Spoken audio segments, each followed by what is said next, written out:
On behalf of the General Assembly, I have the honor to welcome to the United Nations His Excellency Mr. Hakainde Hichilema, President of the Republic of Zambia, and to invite him to address the Assembly. Your Excellency, Mr. Abdullah Shahid, President of the 76th Session of the United Nations General Assembly. Your Excellency, Mr. Antonio Guterres, Secretary General of the United Nations. Your Excellencies, Head of State and Government, distinguished ladies and gentlemen, I wish to begin by congratulating Your Excellency, Mr. Abdullah Shahid, on your election as President of the 76th Session of the United Nations General Assembly. I am confident that your wealth of knowledge and vast experience in multilateral issues will lead to a successful discharge of the important responsibilities of the Assembly throughout this session. Zambia stands to work with you as you execute your mandate in presiding over the matters of this session. To the outgoing President, His Excellency Mr. Volkan Bosik, I wish to convey Zambia's appreciation for your commendable service to the United Nations family during the 75th session. Mr. President, I have the distinct honor to deliver my maiden speech as the 7th President of the Republic of Zambia, following the electoral victory of our United Party for National Development, UPND, in the presidential and general elections that were held on the 12th of August 2021. I am pleased to inform this August House that the people of Zambia, the Republic of the People of Zambia, once again rose to the occasion to usher in a new government through a peaceful election. This has enabled Zambia to further consolidate our democratic credentials, which serves as an inspiration to the African continent, where the outcome of our election was determined by those who vote and not those who count votes. Very important. We are therefore proud to provide leadership in our country where people aspire for a free and just society and where they aspire for their voices to be heard. Mr. President, we were able to achieve this political transformation even at a time when Zambia was grappling with the COVID-19 pandemic and in the midst of deep sorrow following the passing on of our founding father and first Republican President, Dr. Kenneth David Kaunda. I therefore wish to take this opportunity on behalf of the people of Zambia to pay tribute to this icon leader who was fondly known in our country and elsewhere as KK. It is without doubt that the last remaining stalwart of liberation struggles has left an indelible mark on humanity. Dr. Kaunda's principles, values, contributions towards the ideals of emancipation and independence did not only spread across the African continent, but across the entire globe.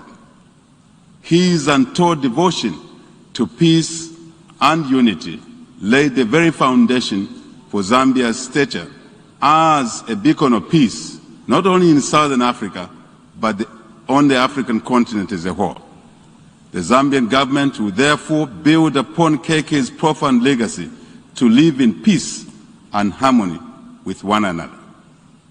As we work towards this year's theme, let us remember the important lessons that Dr. Kaunda taught us, especially as we work towards revitalizing the UN system. Mr. President, the COVID-19 pandemic has had a far-reaching social-economic impact globally, including disturbing trade flows, supply chains, and various economic activities on our continent in the world. In addition to loss of lives, the pandemic increased poverty levels through job losses, stressed healthcare systems, and worse still, the delivery of education to learners. Disruption to the education systems, particularly in developing countries, was in part due to inadequate information, communication, and technology, ICT facilities within our countries. In response to the pandemic, Zambia has developed a national preparedness and response plan for COVID-19, which has been used to guide the implementation of mitigation measures for the pandemic. The vaccine program forms an integral part of the response plan in our country. Despite our placing the vaccine program high on the list of mitigation measures, Zambia has only managed to vaccinate a mere 3% of its population. This is against the country's target of vaccinating 70% of the eligible population by the third quarter 2022. This clearly highlights the inequitable access to vaccines in developing countries, especially that more than 2 billion vaccines have been administered worldwide. Mr. President, it is fair to state that recovery from the pandemic hinges upon mass vaccinations before considering other reforms or facilities that tend to fail when countries lock down their economies. It is therefore gratifying that this session of the General Assembly will consider building on initiatives such as the African Vaccine Acquisition Acquisition Trust for COVID-19, AVAT, and COVID-19 Vaccines Global Access, COVAX. The two initiatives have made it possible for low-income countries, such as our own, Zambia, to access life-saving vaccines which will contribute to building resilience and recovery from the pandemic. I wish, therefore, to express Zambia's appreciation for the support that has been provided thus far through the COVAX and AVAT facilities. The UN system and various stakeholders have benefited from. To further guarantee resilience, we call for the concerted and enhanced global efforts towards promoting investments, particularly in local manufacturing capacity and technology transfer on vaccines, related infrastructure, human capital, as well as research and development, R&D.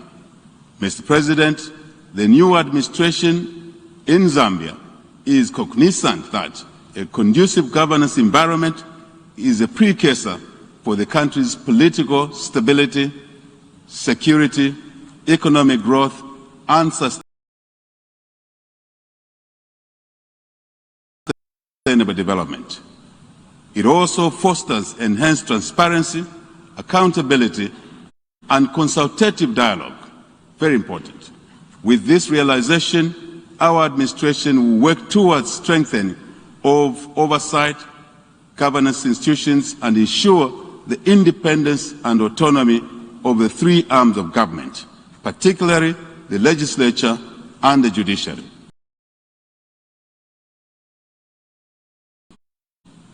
The fight against corruption will be at the center of our transformation agenda, and this shall be expected to be executed with zero tolerance to corruption.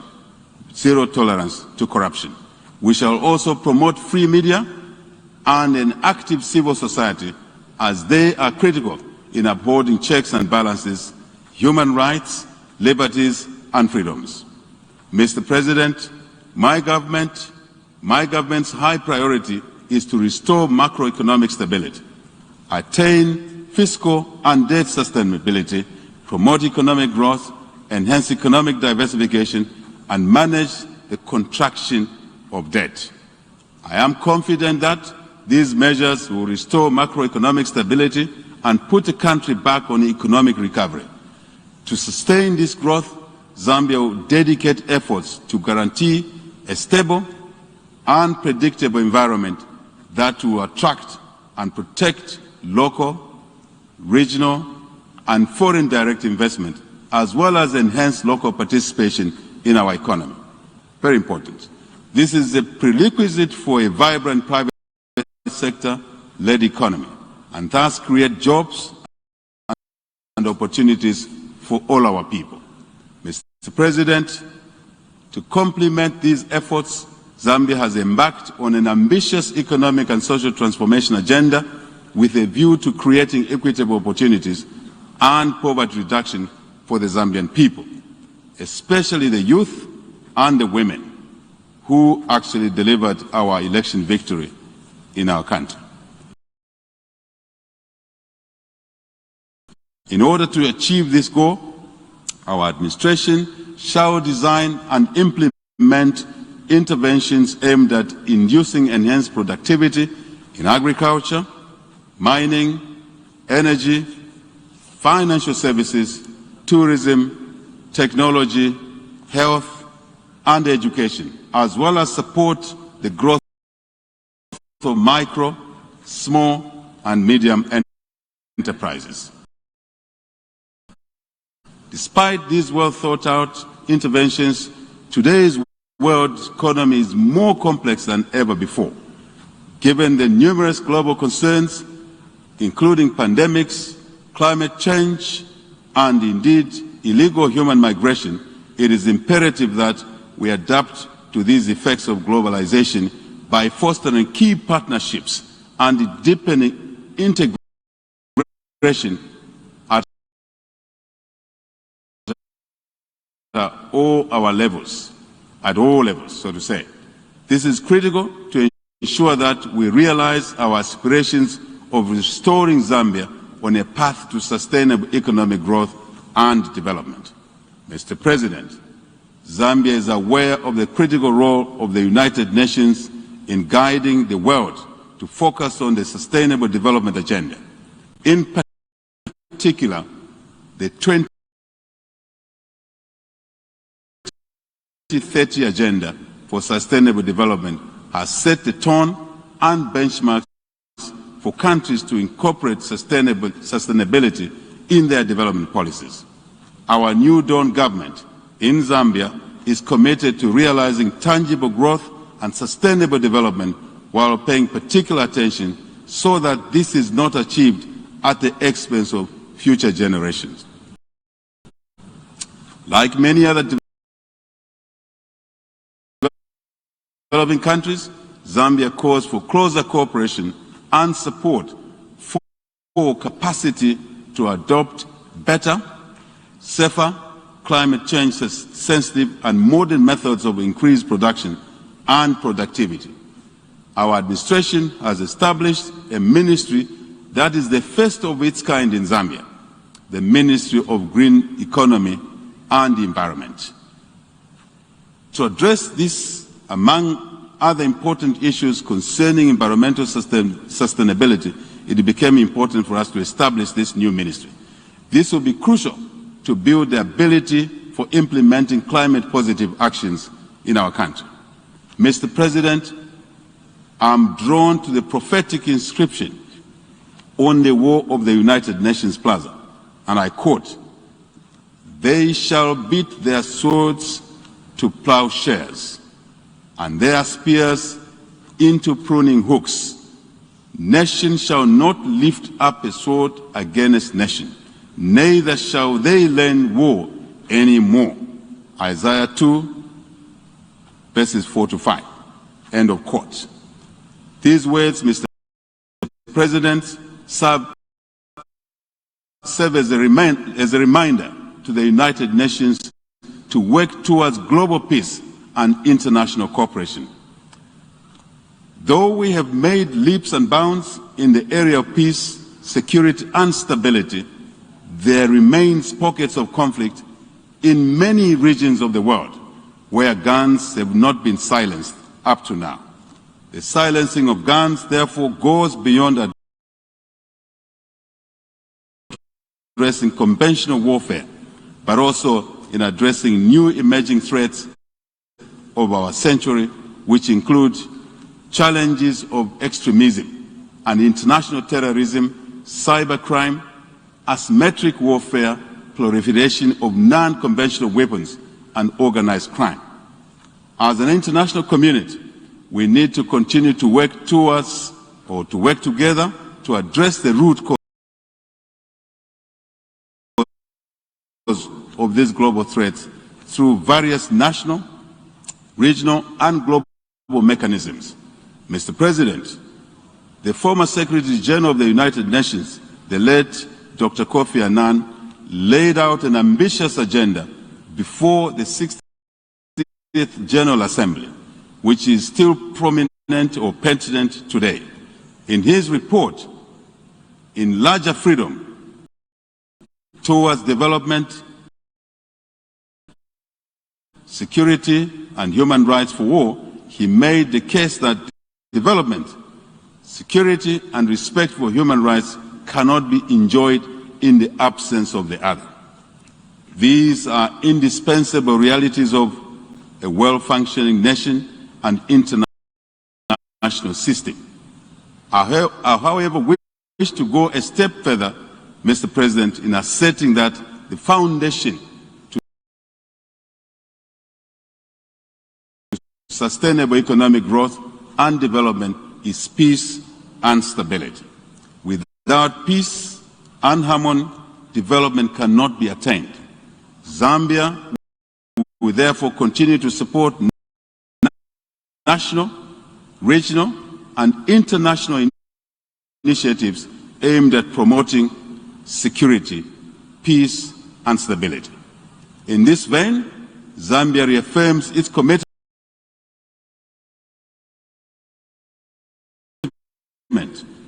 to play an active role in the SADC mission in Mozambique aimed at restoring peace to the Cabo Delgado province of our country, In addition, Zambia remains committed to the cause of the Lusaka Master Roadmap to silence guns in Africa, an initiative being implemented by all African Union AU member states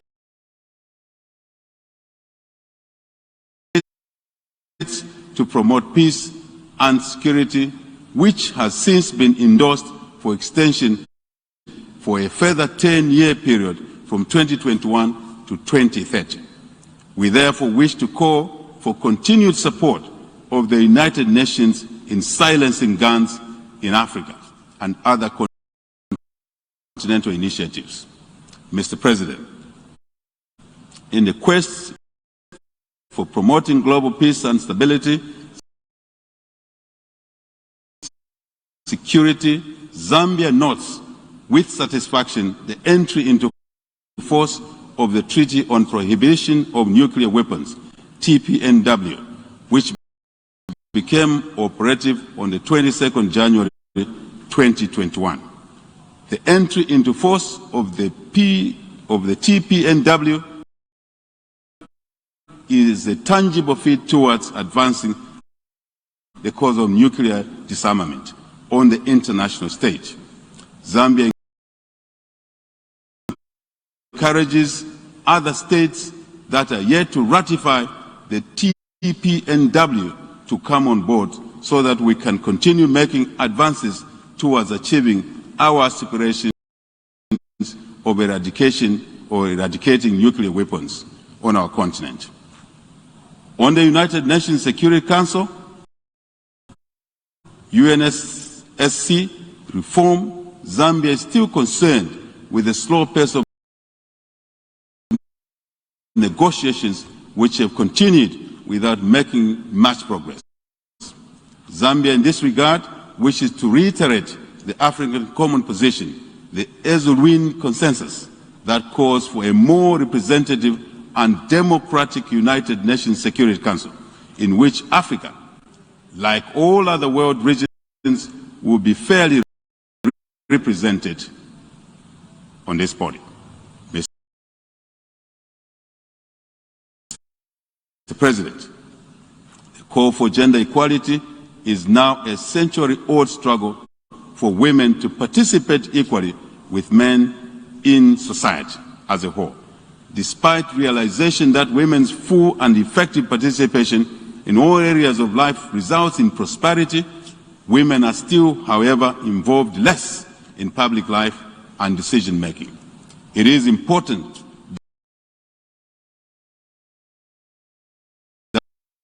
that we continue to demand for the promotion of gender equality while paying particular attention to the rights of women, children, girls included in there, and the rights of people living with disabilities. For us in Zambia, we will remain committed to the advancement and promotion of women's rights, and for the first time, Mr. President, in the history of our country, our new parliament has elected the first female Speaker of the National Assembly to preside over Zambia's supreme law-making organ of our government. I further wish to state, and I think this is important, with pride, that Zambia's Vice President, Republican Vice President, as well as the Deputy Speaker of the National Assembly are both women in our country. We're very proud of that.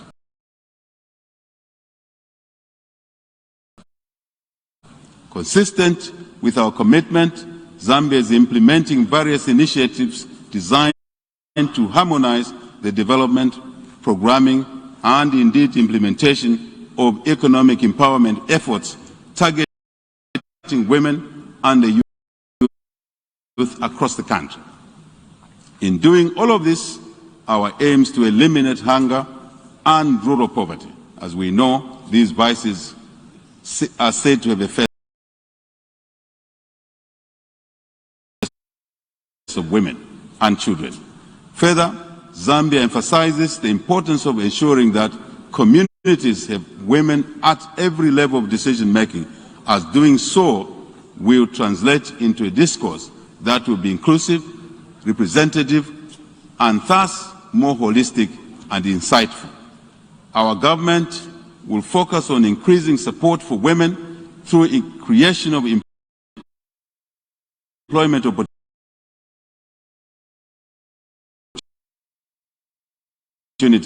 and entrepreneurship programs, amongst others. We will also focus on increasing access to secondary education for adolescent girls from impoverished households through financial aid and grant schemes. Mr. President, I wish to stress that the government of the Republic of Zambia will remain committed to economic diplomacy and multilateralism.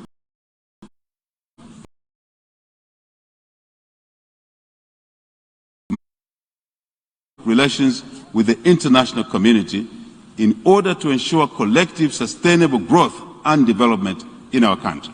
Mr. President, as I conclude, I wish to emphasize that it is the duty and indeed responsibility of all of us in the global democratic community to make democracy work for all our people. We can't do this by delivering democracy dividends through accelerating economic development, balanced distribution of resources and among our people, and our people accessing opportunities for a better life. This is what will make democracy attractive to our people in our individual countries. This is what will make democracy sustainable and keep away autocratic and heavy-handed alternatives from leadership in our countries. It's very important. This is what will foster a peaceful, prosperous, and more united world. Mr. President, heads of government, state, I thank you for your attention.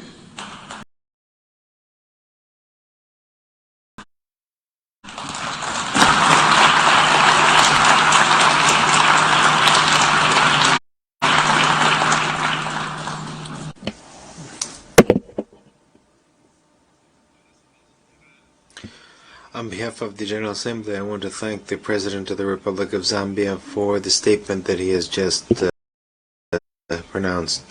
I would like to ask protocol to escort His Excellency.